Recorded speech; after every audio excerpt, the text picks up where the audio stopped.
Experiencing a black screen or no sound in your SEAT Arona's infotainment system?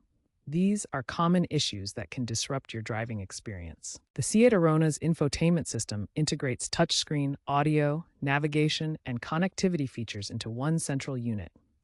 Black screens often result from power glitches, overheating, or corrupted firmware. These problems can interrupt the display and make the system unusable. To troubleshoot, ensure your Arona's battery is stable at 12 volt and properly grounded, as power issues can cause black screens. No sound issues can stem from amplifier failures, speaker problems, or software routing errors that disrupt audio output.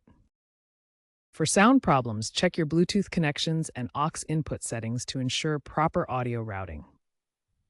First, try a soft reset by holding the power button for 10 seconds to clear temporary issues. Second, keeping your system updated via SEAT's Connect app is crucial for preventing these problems.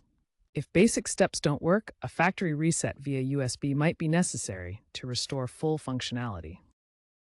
Note that models from 2020 to 2023 may have capacitor issues, while 2024 and newer models benefit from standard over-the-air updates. If a soft reset and basic checks fail, consider a factory reset using a USB drive.